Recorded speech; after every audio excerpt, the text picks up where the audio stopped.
সুপ্রিয় শিক্ষার্থীবৃন্দ, আমরা এখন যে বিষয়টি নিয়ে আলোচনা করব সেটা আমার জৈব যৌগের একদম সর্বশেষ অংশে যেটুকু আছে আমি বোর্ডে ইতিমধ্যেই লিখে রেখেছি যে এই যৌগগুলা কিভাবে প্রস্তুত করা হয়, তাদের সংকেত কি কিংবা এদের কাজ কি, অথবা কিছু কিছু যৌগের এখানে আবার শনাক্তকরণ প্রক্রিয়া কিভাবে শনাক্ত করা হয়, আইডেন্টিফাই করা হয়, সেই জিনিসগুলো সহ আমরা একটু দেখব। দেখো, প্রথমেই আছে আমাদের টিএনটি।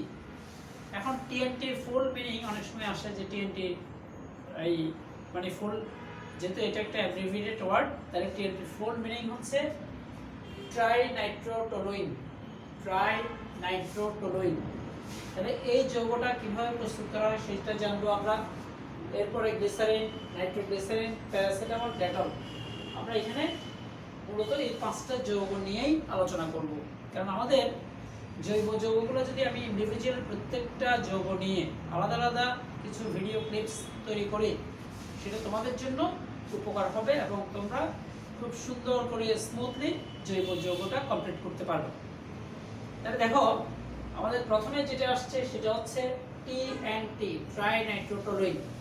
তাহলে ট্রাইনাইট্রোটোলুইনের যে সংকেতটা সেটা হচ্ছে, প্রথমে আমরা টলুইনটা লিখব এবং টলুইন হচ্ছে বেনজিন রিং এর উপরে CH3 থাকলে সেটা হচ্ছে টলুইন। কিন্তু যেহেতু ট্রাইনাইট্রোটোলুইন, তাহলে আমার এই পজিশনে একটা নাইট্রোমূলক, এই পজিশনে একটা নাইট্রোমূলক এবং এই পজিশনে আরেকটা নাইট্রোমূলক। অর্থাৎ আমাদের অ্যাকচুয়ালি টিএনটির ফুল মিনিং বা টিএনটির যে যৌগটা সেটার পুরোপুরি সংকেত হচ্ছে 2,4,6 ট্রাইনাইট্রোটোলুইন। ট্রাইনাইট্রোটোলুইন, তাহলে এটাই হচ্ছে আমাদের টিএনটি। এখন আমাদেরকে যেটা দেখতে হবে সেটা হচ্ছে এই টিএনটি কিভাবে প্রস্তুত করা হয়। তাহলে দেখো, আমরা প্রথমত দুটো জিনিস, সেটা হচ্ছে আমি চাইলেই টিএনটিটা সরাসরি টলুইন থেকে প্রস্তুত করতে পারি, অথবা তোমাকে যদি স্পেসিফিক্যালি বলে দেওয়া হয় যে এখানে বেনজিন থেকে কিভাবে টিএনটি প্রস্তুত করবে, তাহলে সেক্ষেত্রে কিন্তু আমাদেরকে বেনজিন থেকে প্রথমে টলুইন প্রস্তুত করতে হবে, তারপর টলুইন থেকে গিয়ে আমরা টিএনটি প্রস্তুত করব। তাহলে আমাদের এতটা দরকার নাই, আমরা সরাসরি টলুইন থেকে টিএনটিটা কিভাবে প্রস্তুত করা হয় সেটা দেখো। এখানে আবার বিভিন্ন টেম্পারেচারের প্রয়োজন আছে, টেম্পারেচার কোনটাতে কত ডিগ্রি সেন্টিগ্রেড টেম্পারেচার লাগবে, কিভাবে তাহলে আমরা টিএনটিটা প্রস্তুত করব সেটা দেখাবো। আরেকটা জিনিস হচ্ছে এই টিএনটি কি কাজে প্রয়োজন হয়, সেটা হচ্ছে টিএনটি মূলত বিস্ফোরক হিসেবে ব্যবহৃত হয়, এক্সপ্লোসিভ হিসেবে। তাহলে এই টিএনটি এজ প্রস্তুত করার প্রক্রিয়াটা আমি দেখে নিচ্ছি। তাহলে প্রথমে আমার প্রথম ধাপ যেটা, সেটা হচ্ছে আমি প্রথমে টলুইন নিলাম, টলুইন CH3। এটার সাথে যদি আমি নাইট্রিক অ্যাসিড বিক্রিয়া করি HNO3, এবং সেটা হচ্ছে গাঢ় সালফিউরিক অ্যাসিডের উপস্থিতিতে, এবং এটা সাধারণত 30 ডিগ্রি সেন্টিগ্রেড তাপমাত্রায় সংঘটিত হয়। তাহলে আমার টলুইন 30 ডিগ্রি সেন্টিগ্রেড তাপমাত্রায় নাইট্রিক অ্যাসিডের সাথে গাঢ় সালফিউরিক অ্যাসিডের উপস্থিতিতে বিক্রিয়া করে আমার প্রথমেই, যেহেতু এখানে CH3 মূলকটা হচ্ছে অর্থ প্যারা নির্দেশক, সেজন্য CH3টা নাইট্রোমূলককে অর্থ পজিশনে প্লাস আরেকটা যৌগে সে নাইট্রোমূলককে প্যারা পজিশনে যাওয়ার জন্য নির্দেশ প্রদান করে নাইট্রো, এবং এখানে জাস্ট 2 অণু পানি উৎপন্ন হয়। তাই দেখো, আমার প্রথমেই টেম্পারেচারটা আমি দেখলাম যেটা 30 ডিগ্রি সেন্টিগ্রেড তাপমাত্রায় টলুইনের সাথে নাইট্রিক অ্যাসিডের বিক্রিয়া ঘটে, এবং এটা নাইট্রেশন বিক্রিয়া, যেহেতু নাইট্রিক অ্যাসিডের সাথে বিক্রিয়া এবং সালফিউরিক অ্যাসিডের উপস্থিতিতে। তাহলে আমরা এখানে চাইলে তোমরা যোজনের সংকেত মেলানোর জন্য এখানে 2 দিতে পারো, এখানে 2 দিতে পারো, তাহলে এখানে বিক্রিয়াটা বিন্দু। এরপরে আমাদের প্রথম ধাপ, তাহলে 30 ডিগ্রি সেন্টিগ্রেড তাপমাত্রায় এই বিক্রিয়াটা হয়। এবার দ্বিতীয় ধাপে আমি এটা মুছে দিচ্ছি। দ্বিতীয় ধাপে আমার যেই অর্থ নাইট্রোটোলুইন এবং প্যারা নাইট্রোটোলুইন যেটা প্রস্তুত হয়েছে, CH3NO2+, এখানে CH3NO2, অর্থাৎ একটা হচ্ছে অর্থোনাইট্রোটোলুইন আর একটা হচ্ছে প্যারানাইট্রোটোলুইন। এই দুটো যৌগ যখন আবার আমি নাইট্রিক অ্যাসিড এর সাথে বিক্রিয়া করব এবং সেটাও সালফিউরিক অ্যাসিডের উপস্থিতিতে, তখন এটা 60 ডিগ্রি সেন্টিগ্রেড তাপমাত্রা, অর্থাৎ আগের টেম্পারেচার চেয়ে প্রায় ডাবল টেম্পারেচার প্রয়োজন হয়। এবং এটাতে যে যৌগটা প্রস্তুত হয় সেই যৌগটা হচ্ছে এখানে CH3 থাকবে, NO2 এই পজিশনে একটা, এই পজিশনে একটা, এবং এই যৌগটার নাম হচ্ছে 2,4-ডাইনাইট্রোটোলুইন। 2,4-ডাইনাইট্রোটোলুইন, অথবা এই যৌগকে আমরা DNTও বলি, DNT, 2,4-ডাইনাইট্রোটোলুইন, DNT। DNT হচ্ছে ট্রাইনাইট্রোটোলুইন আর DNT হচ্ছে ডাইনাইট্রোটোলুইন। তাহলে এই যৌগটা প্রস্তুত হলো এবং সাথে কিন্তু এখানে পানি উৎপন্ন হবে। যাই হোক, আমরা দ্বিতীয় এটা পাইলাম। এখন দেখো আমার থার্ড স্টেপে গিয়ে আমার DNT যেটা প্রস্তুত হইল, অর্থাৎ আমাদের CH3 এবং NO2 এই পজিশনে একটা এবং এই পজিশনে একটা, এটার সাথে যখন আমি আবার নাইট্রিক অ্যাসিডের সাথে বিক্রিয়া করাবো এবং তাও গাঢ় সালফিউরিক অ্যাসিডের উপস্থিতিতে, তখন কিন্তু 110 ডিগ্রি সেন্টিগ্রেড তাপমাত্রার প্রয়োজন হয়। এবং এই 110 ডিগ্রি সেন্টিগ্রেড তাপমাত্রায় তখন আমার টোলুইন CH3, এইখানে NO2 একটা আছে, এইখানে NO2 একটা এখানে থাকবে আর একটা NO2 এখানে থাকতেছে, এবং এটাই হচ্ছে আমাদের সেই TNT, এবং সাথে কিন্তু আবারও প্লাস পানি উৎপন্ন হবে। তাহলে আমরা বিক্রিয়াটাতে এই যে টেম্পারেচারের যে চেঞ্জ, এই টেম্পারেচার নিয়ে কিন্তু আমাদের একটা প্রশ্ন আসতে পারে। সেটা হচ্ছে, প্রশ্ন আসে এরকম, TNT প্রস্তুতিতে বিভিন্ন তাপমাত্রার প্রয়োজন হয় কেন? দেখো, যখন আমি প্রথম ধাপে নাইট্রিক অ্যাসিডের সাথে বিক্রিয়া করব, তখন বেনজিন বলয়ের সাথে একটা CH3 মূলক যুক্ত, এবং CH3 মূলক বা মিথাইল মূলকটা সেটা হচ্ছে অর্থপ্যারা নির্দেশক এবং বেনজিন বলয়কে সক্রিয় করে। তাহলে যেহেতু মিথাইল মূলক বেনজিন বলয়কে সক্রিয় করে, সেজন্যই আমার নাইট্রেশন প্রক্রিয়াটা কিছুটা ইজিলি সংগঠিত হয়, কারণ মিথাইল মূলক বেনজিন বলয়কে সক্রিয় করে, এবং সেজন্য টেম্পারেচারটা মাত্র 30 ডিগ্রি সেন্টিগ্রেড তাপমাত্রা প্রয়োজন হয়। কিন্তু যখনই আমাদের দ্বিতীয় ধাপে অর্থোনাইট্রোটোলুইন এবং প্যারানাইট্রোটোলুইন মিলে যখন 2,4-ডাইনাইট্রোটোলুইন তৈরি হয়, তখন কিন্তু অলরেডি বেনজিনের মধ্যে একটা নাইট্রোমূলক এখানে এবং একটা নাইট্রোমূলক এখানে, অর্থাৎ দুইটা ভিন্ন ভিন্ন যৌগে দুটো নাইট্রোমূলক আসায় আমরা জানি নাইট্রোমূলকটা বেনজিন বলয় নিষ্ক্রিয়কারী মূলক, বেনজিন বলকে নিষ্ক্রিয় করে। তাহলে এই দুটো আলাদা আলাদাভাবে বেনজিন বলকে নিষ্ক্রিয় করে বলেই আমার দ্বিতীয় ধাপে তাপমাত্রা কিছুটা বেশি প্রয়োজন হয়, এবং সেজন্য এটার টেম্পারেচার হচ্ছে 60 ডিগ্রি সেন্টিগ্রেড টেম্পারেচার। অর্থাৎ যখন দুইটা একসাথে নাইট্রোমূলকটা 2 এবং 4 পজিশনে আসবে, তখন তাপমাত্রা 60 ডিগ্রি সেন্টিগ্রেড তাপমাত্রার প্রয়োজন হয়। এবং থার্ড স্টেপে যখন বেনজিন রিং এর মধ্যে একসাথে দুইটা নাইট্রোমূলক থাকবে, কারণ আমরা আগেই বলেছি যে নাইট্রোমূলকটা হচ্ছে বেনজিন বলয়ের নিষ্ক্রিয়কারী মূলক, এবং নিষ্ক্রিয়কারী মূলকই বেনজিন বলয়ের মধ্যে দুইটা আছে, সুতরাং এরা নতুন আরেকটা নাইট্রোমূলককে যাওয়ার জন্য তাহলে তেমন কোনো প্রভাব বিস্তারই করে না। কারণ কি জন্য? কারণ যেহেতু এই দুইটা মূলক থাকায় বেনজিন বলয় আরো বেশি নিষ্ক্রিয় হয়ে যায় ইলেকট্রোফাইলের প্রতি, ফলে ইলেকট্রোফাইল যে নতুন করে ঢুকবে সেটা সহজে ঢুকে না, এবং সেজন্যই আমার থার্ড স্টেপে 110 ডিগ্রি সেন্টিগ্রেড তাপমাত্রার প্রয়োজন হয়। এবং ফাইনালি আমরা এই যে 2,4,6-ট্রাইনাইট্রোটোলুইন বা TNT প্রস্তুত হইল, এবং এই টেম্পারেচার ভিন্নতার এই কারণটুকু তোমাদেরকে লিখতে হবে।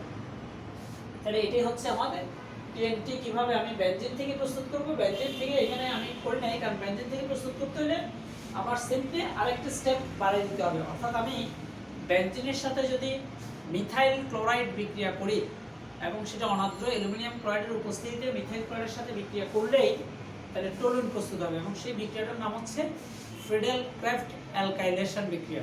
তাহলে এটা তোমরা জেনে রাখো, ওইটা যদি করতে হইতো তাহলে ওই ধাপটা আমি এক্সট্রা লিখতে হইতো, আর বাকি না হয় TNT প্রস্তুতির আমার ধাপগুলো হচ্ছে এগুলাই। এবং TNT সাধারণত বিস্ফোরক হিসেবে ব্যবহৃত হয়, এটুকু আমরা জানি। তাহলে আমরা মানে দ্রুত আলোচনার স্বার্থে আমি একটু দ্রুতই করতেছি। এই টিএনটি তাহলে আমার মানে অংশটা শেষ, টিএনটি কিভাবে প্রস্তুত করা হয়। এরপরে আমি চলে যাব আমাদের গ্লিসারিন কিভাবে প্রস্তুত করা হয়। এই যে দেখো গ্লিসারিন প্রস্তুতি, এটা কিন্তু আমরা ইতিমধ্যে এসএসসি লেভেলেও কিছুটা পড়েছি। কারণ সেটা হচ্ছে সাবানায়ন বিক্রিয়া নামে একটা বিক্রিয়া আছে, যেটাকে সাবান প্রস্তুতির বিক্রিয়া বলা হয়। ওই সাবানায়ন বিক্রিয়ায় আমার সাবানের সাথে উপজাত বা বাই প্রোডাক্ট হিসেবে আমাদের গ্লিসারিন প্রস্তুত হয়। কিন্তু এখন যেহেতু আমাদের গ্লিসারিন প্রস্তুত প্রণালী চাচ্ছে, সুতরাং আমরা সরাসরি গ্লিসারিনটা কিভাবে প্রস্তুত করে সেটাই আমরা এখন দেখব। সেটা হচ্ছে CH2 COO C17H35, আবার CH COO C17H35 এবং last one CH2 COO C17H35। এটা তেল বা চর্বি, এটা হচ্ছে গ্লিসারল ট্রাইস্টিয়ারেট। গ্লিসারল ট্রাইস্টিয়ারেটের এটা চর্বির সংকেত। তাহলে এই চর্বির সাথে 3 অণু সোডিয়াম হাইড্রোক্সাইড যখন বিক্রিয়া করাবো, ক্ষারীয় আর্দ্র বিশ্লেষণ বলা হয়। তাহলে ক্ষারীয় আর্দ্র বিশ্লেষণে আমার গ্লিসারল ট্রাইস্টিয়ারেটের সাথে যদি বিক্রিয়া করে, বা তোমরা লিখতে পারো যে চর্বি বা তেল বা চর্বির সাথে ক্ষারীয় আর্দ্র বিশ্লেষণ প্রক্রিয়ায় গ্লিসারিন উৎপন্ন হয়। তাহলে কিভাবে গ্লিসারিন উৎপন্ন হবে দেখো, এই যে CH2 পার্টের সাথে এখানে OH একটা যাবে, CH এর সাথে একটা OH যাবে, এটার সাথে একটা OH যাবে। অর্থাৎ আমরা যৌগটা লিখতে পারি এইভাবে CH2OH, তারপরে অংশে CH আবার OH এবং তারপরের অংশেও CH2OH। এবং এইখানে যে অংশটা, আর এখানে 3টা সোডিয়াম রয়েছে, এই অংশটা C17H35 COO, তাহলে C17H35 COO NA। এই দেখো একটু জায়গার সংকুলার নাম হতো, আমি একটু বিপাস করে লিখলাম। তাহলে এই যে C17H35 COO NA যেটা লিখলাম, সেটা কিন্তু আমাদের সাবানের সংকেত এবং এটার নাম হচ্ছে সোডিয়াম স্টিয়ারেট। এটাও কিন্তু 3 অণু তৈরি হয়। তার মানে অর্থাৎ আমার এই চর্বির সাথে ক্ষারের আর্দ্র বিশ্লেষণ প্রক্রিয়ায় আমরা অ্যালকোহল এবং সাবান প্রস্তুত করতে পারবো। তাহলে বিক্রিয়াটাকে সাবানায়ন বা স্যাফনিফিকেশন বিক্রিয়া বলা হয়। এবং স্যাফনিফিকেশন বিক্রিয়ায় আমার গ্লিসারল বা এটা একটা ট্রাইহাইড্রিক অ্যালকোহল, অনেক সময় প্রশ্ন আসে যে গ্লিসারল একটা ট্রাইহাইড্রিক অ্যালকোহল। হ্যাঁ, সেটা সত্য, কারণ গ্লিসারলটা যেহেতু 3টা হাইড্রোক্সিল মূলক আছে, সুতরাং এটা একটা ট্রাইহাইড্রিক অ্যালকোহল। তাহলে আমি গ্লিসারিন প্রস্তুত প্রণালীটা দেখলাম যে চর্বির সাথে সোডিয়াম হাইড্রোক্সাইডের বিক্রিয়ায় অথবা ক্ষারীয় আর্দ্র বিশ্লেষণ, তাহলে ক্ষারীয় আর্দ্র বিশ্লেষণ প্রক্রিয়ায়ও কিন্তু আমাদের গ্লিসারিন এবং সাবান উৎপন্ন হয়। এবং ওইটা হচ্ছে সোডিয়াম স্টিয়ারেট, যেটা সাবানের সংকেত। তাহলে আমরা পেয়ে গেলাম একটাই আমাদের গ্লিসারিন তৈরি করার বিক্রিয়া। এইভাবে দেখব। এইবার দেখো আমাদের এখানে গ্লিসারিনের পরেই যে অংশটা আছে সেটা হচ্ছে নাইট্রোগ্লিসারিন। আমরা যদি নাইট্রোগ্লিসারিন কিভাবে তৈরি করতে হয় সেটা যদি পরীক্ষায় আসে অনেক সময় নাইট্রোগ্লিসারিনের, তাহলে গ্লিসারিনের যে সংকেতটা সেটা থেকে নাইট্রোগ্লিসারিন আমরা কিভাবে তৈরি করব সেটা হচ্ছে, আমি প্রথমে গ্লিসারিন লিখলাম CH2OH, আবার CHOH এবং লাস্ট ওয়ান তাও CH2OH। এটার সাথে যদি আমি 3 অণু নাইট্রিক অ্যাসিড বিক্রিয়া করাই, 3 অণু নাইট্রিক অ্যাসিড বিক্রিয়া করাইলে এবং এই 3 অণু নাইট্রিক অ্যাসিডের সাথে বিক্রিয়া যেটা হয় সেটা গাঢ় সালফিউরিক অ্যাসিডের সাথে, গাঢ় সালফিউরিক অ্যাসিডের উপস্থিতিতে H2SO4 এবং এটা লেস দ্যান 250 ডিগ্রি সেন্টিগ্রেড তাপমাত্রায় এটা বিক্রিয়া করাইলে দেখো CH2ONO2, আবার একইভাবে CHONO2 এবং এখানেও CH2ONO2। তার মানে এটাকেই বলা হয় নাইট্রোগ্লিসারিন। অর্থাৎ আমার যৌগটা ছিল এমনিতে গ্লিসারিন, কিন্তু 3টা নাইট্রোগ্রুপ হতে সেই যৌগটার নামই হচ্ছে আমাদের নাইট্রোগ্লিসারিন। এই নাইট্রোগ্লিসারিন এবং সেখানে আবার কয়টা ইয়ে তৈরি হয় সেটা একটু দেখো। এই নাইট্রিক অ্যাসিডের সাথে এখানে যেহেতু প্রতিটা জায়গায় আমাদের এই যে এইচ আর এখানে OH মিলে প্লাস 3 অণু পানি উৎপন্ন হবে। তাহলে আমার এইখানে যে যৌগটা পাইলাম সেটা হচ্ছে নাইট্রোগ্লিসারিন, এবং এই নাইট্রোগ্লিসারিনটাও কিন্তু আমাদের বিশেষ করে বিস্ফোরক তৈরিতে ব্যবহৃত হয়। তবে এই নাইট্রোগ্লিসারিনের আরো অনেকগুলো ব্যবহার আছে, যেমন এটা ওষুধ শিল্পেও কিন্তু ব্যবহৃত হয়। যেমন এখানে লেখা আছে যে নাইট্রোগ্লিসারিনকে ক্রনিক হার্ট ফেলিওর বা প্রস্টেট ক্যান্সার নিরাময় কাজেও ব্যবহার করা হয়। অর্থাৎ এটা একাধারে ধ্বংসাত্মক কাজে, আবার অন্যদিকে আমার কনস্ট্রাকটিভ ওয়েতে অর্থাৎ চিকিৎসা ক্ষেত্রেও কিন্তু এটা প্রচুর ব্যবহার আছে। তাহলে আমরা পেয়ে গেলাম যে নাইট্রোগ্লিসারিন, যে অর্থাৎ গ্লিসারিনের সাথে যদি 3 অণু নাইট্রিক অ্যাসিড বিক্রিয়া করে এবং সেটা সালফিউরিক অ্যাসিডের উপস্থিতিতে 250 ডিগ্রি সেন্টিগ্রেডের নিচের তাপমাত্রায় যদি বিক্রিয়া করে, তাহলে আমাদের নাইট্রোগ্লিসারিন তৈরি হয়। তাহলে নাইট্রোগ্লিসারিনের প্রস্তুতিটা আমরা এভাবে দেখে নিব। তাহলে মোটামুটি পেয়ে গেলাম এটা নাইট্রোগ্লিসারিন এবং 3 অণু পানি। তাহলে আমাদের তিন নাম্বার যৌগটাও শেষ, টিএনটি, গ্লিসারিন এবং নাইট্রোগ্লিসারিন। এইবার আমাদের পরবর্তী যে অংশটা সেটা হচ্ছে প্যারাসিটামল কিভাবে প্রস্তুত করা হয়। আমরা এটাও মুছে দিচ্ছি। এরপরে প্যারাসিটামল, এখন প্যারাসিটামলের সংকেতটা প্রথমে আমরা দেখে নিব যে প্যারাসিটামল এর যৌগটার সংকেত কি। দেখো অনেকেই এই জিনিসগুলো হয়তো একটু জটিল দেখে এড়িয়ে যায়, কিন্তু তোমরা জৈব যৌগগুলো কখনোই অ্যাভয়েড করবা না। জৈব যৌগ যত ইয়েই হোক সেটা কিন্তু কঠিন হোক, সেটা একটু প্র্যাকটিসের ব্যাপার, কঠিন কিছু নাই। তাহলে আমাদের প্যারাসিটামল মূলত যার সংকেত হচ্ছে এই যে বেনজিন রিং এর উপরে OH আর নিচে হচ্ছে NHCOCH3, এই যৌগটাই হচ্ছে প্যারাসিটামল। দেখো এটার সংকেত হচ্ছে 4 হাইফেন দিয়ে, এটা দেখো এসিটাইল অ্যামিনো, এসিটাইল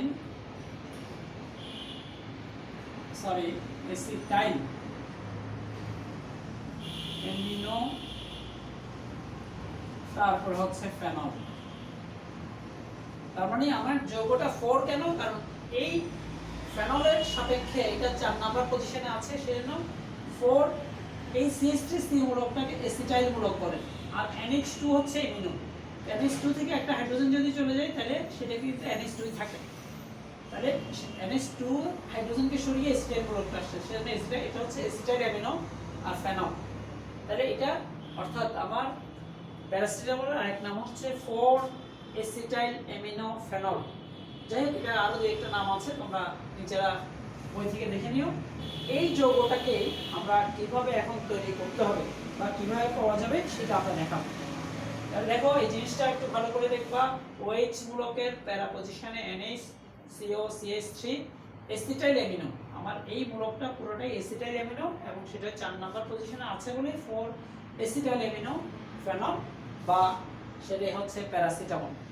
এখন প্যারাসিটামল যৌগটা আমরা ফেনল থেকে তৈরি করব কিভাবে সেটা দেখো। আমরা তাহলে এই জিনিসটা রেখেও কিন্তু সেটা দেখাইতে পারি, তাহলে আমরা যৌগটা যে প্রস্তুত করব সেটা পাশাপাশি এটার সাথে মিলিয়ে নেওয়া যাবে। তাহলে প্রথমেই প্রস্তুতিটা প্রথমে আমি মানে ফেনলের সাথে বিক্রিয়া করব। দেখো ফেনল প্লাস নাইট্রিক অ্যাসিড বিক্রিয়া করব আমরা HNO3, এবং সেটা গাঢ় সালফিউরিক অ্যাসিডের উপস্থিতিতে যদি বিক্রিয়া করা হয়, ফেনলের সাথে গাঢ় নাইট্রিক অ্যাসিডের সাথে গাঢ় সালফিউরিক অ্যাসিডের উপস্থিতিতে বিক্রিয়া করলে আমরা দুইটা যৌগ পাবো। কেননা আমরা জানি ফেনল একটা অর্থকারী নির্দেশক, তখন OH এর সাপেক্ষে আমার নাইট্রোমূলকটা NO2 অর্থ পজিশনে যাবে, প্লাস আরেকটা যৌগে আমার নাইট্রোমূলকটা যাবে প্যারা পজিশনে OH NO2, এবং সেক্ষেত্রে 2 অণু পানি তৈরি হবে এবং এখানে আমাদের 2 অণু ফেনল 2 অণু নাইট্রিক অ্যাসিড নিলে আমার বিক্রিয়াটা কমপ্লিট হলো, এইটা পাওয়া যায়। এবার দেখো এখানে অর্থ নাইট্রোফেনল এবং প্যারা নাইট্রোফেনল দুটোই যৌগ তৈরি হয়েছে, অর্থ নাইট্রোফেনল এবং প্যারা নাইট্রোফেনল। এইবার নেক্সট স্টেপে আমরা আমাদের যেহেতু প্যারাসিটামলে OH এর সাপেক্ষে এই মূলকটা প্যারা পজিশনে আছে, সেজন্য আমরা অর্থ যৌগটা না নিয়ে এখান থেকে প্যারা যৌগটা নিয়েই কাজ করব। তাহলে প্যারা যৌগটা নিয়ে কাজ করলে তখন তোমাকে লিখতে হবে যে প্যারা নাইট্রোফেনল এর সাথে আমার OH এখানে এবং নাইট্রোমূলকটা আছে এখানে। সুতরাং এটার সাথে যদি আমি জায়মান হাইড্রোজেন বিক্রিয়া করি এবং এই জায়মান হাইড্রোজেনটা কোথা থেকে প্রস্তুত হবে, সেটা হচ্ছে স্টেনাম 10 প্লাস হাইড্রোক্লোরিক অ্যাসিডের বিক্রিয়ায় আমার জায়মান হাইড্রোজেন প্রস্তুত হয়। যেই জায়মান হাইড্রোজেন নাইট্রোমূলকটাকে বিজারিত করে NH2 মূলকে পরিণত করে, তাহলে তখন আমার এখানে যৌগ যেটা হবে সেটা হবে উপরে OH আছে কিন্তু নিচে হয়ে যাবে তখন NH2 প্লাস, এখানে NH2 বলতে হাইড্রোজেন দুটো আসছে, আবার যে অক্সিজেনটা আছে সেটা 2 অণু পানি উৎপন্ন করে। তাহলে এখানে এক্সট্রা 2 জন্য 4টা হাইড্রোজেন, এখানে 2টা হাইড্রোজেন, 6টা হাইড্রোজেন লাগবে। তখন আমরা এখানে 6 হাইড্রোজেন দিব। তাই আমার যেই যৌগটা এখন প্রস্তুত হলো সেটা হচ্ছে প্যারা অ্যামিনো ফেনল। আমি বারবার জিনিসগুলো আর লিখতে যাচ্ছি না। তাহলে এটা হচ্ছে প্যারা নাইট্রোফেনল, এটা হচ্ছে প্যারা অ্যামিনো ফেনল। এবার প্যারা অ্যামিনো ফেনলের যে যৌগটা আছে আমি একটু এই পাশ করে লিখতেছি। প্যারা অ্যামিনো ফেনল অর্থাৎ OH, এটা হচ্ছে NH2। তাহলে প্যারা অ্যামিনো ফেনল যখন ইথানোয়িক অ্যানহাইড্রেট CH3CO2O, এটার নাম হচ্ছে ইথানোয়িক অ্যানহাইড্রেট। ইথানোয়িক অ্যানহাইড্রেটের সাথে যদি এটা বিক্রিয়া করে তখন আমাদের সেই রিকোয়ার্ড প্রোডাক্টটা তৈরি হবে।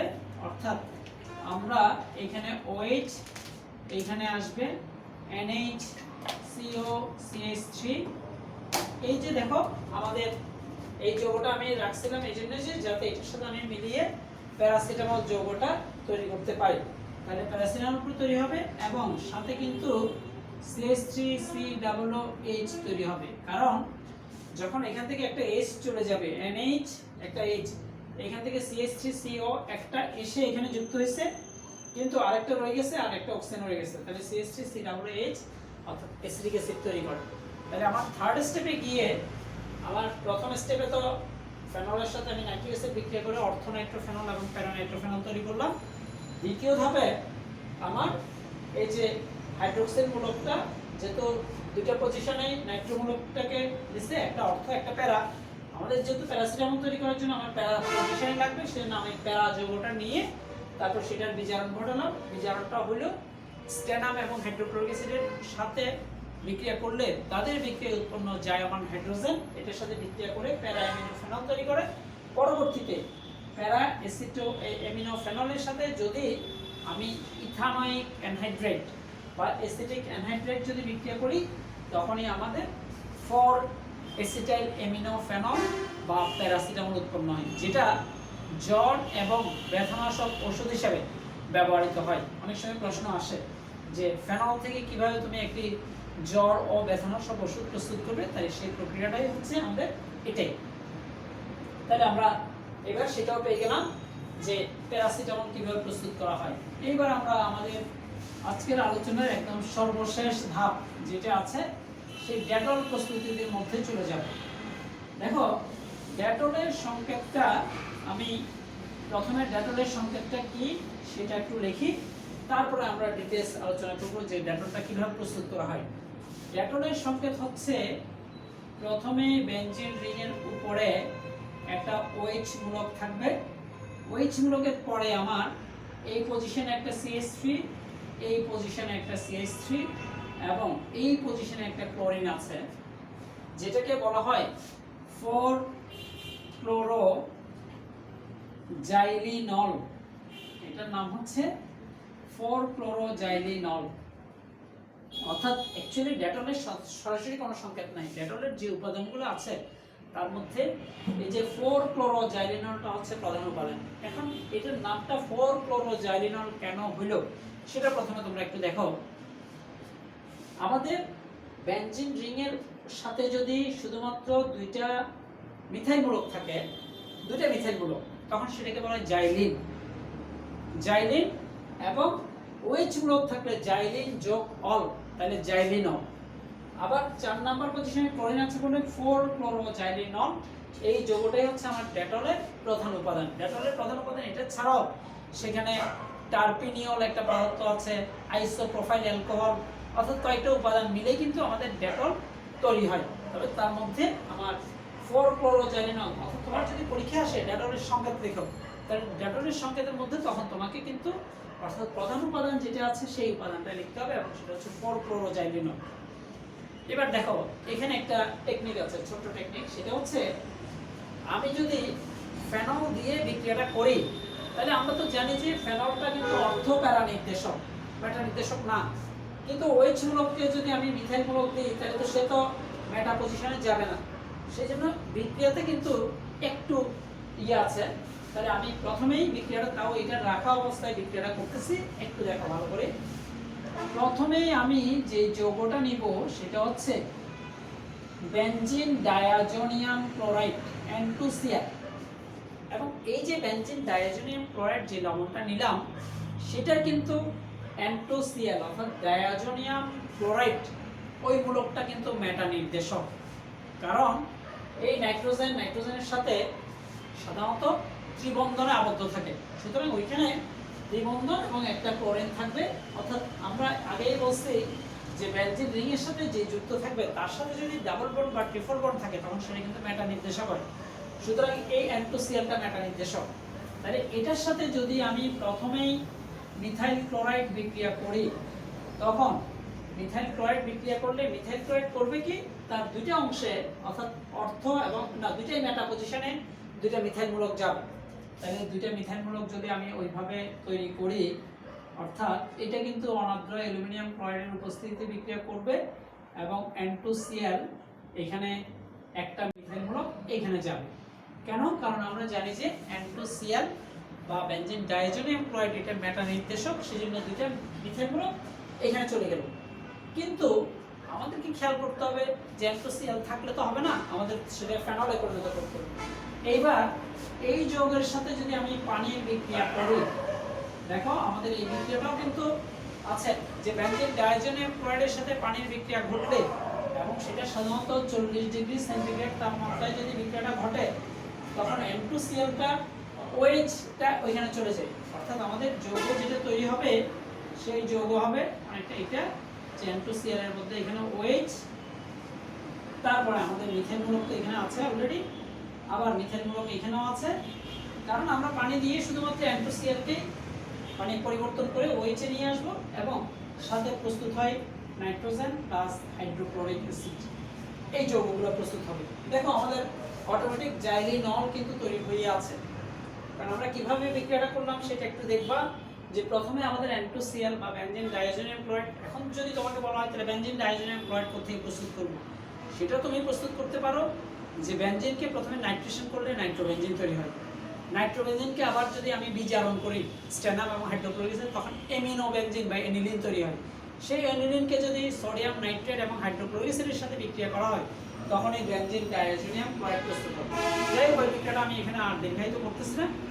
এরপরে আমাদের এই যৌগের সাথে এখন যে যৌগটা প্রস্তুত হলো সেই যৌগের সাথে যদি আমি SO2Cl2, যে যৌগটাকে বলা হয় সালফোনিল ক্লোরাইড, SO2Cl2 হচ্ছে সালফোনিল ক্লোরাইডের সাথে যদি বিক্রিয়া করে তখন আমাদের ওই যে প্যারা পজিশনে গিয়ে এখান থেকে একটা ক্লোরিন যুক্ত হয়, অর্থাৎ আমাদের তখন যৌগ যেটা আমি যদি এদিকে তীর চিহ্ন দিয়ে যেটা থেকে এটা হবে তখন আমরা যৌগ যেটা পাবো সেটা দেখো OH তো এখানে হয়ে আছে, CH3 এখানে আছে, আবার CH3 এখানেও আছে, আর এখান থেকে ক্লোরিনটা আমার এখানে চলে আসবে, যেটা কিন্তু আমাদের ডেটলের যে সংকেতটা 4-ক্লোরোজাইলিন, তার মানে সেটাই তৈরি হয়ে গেল।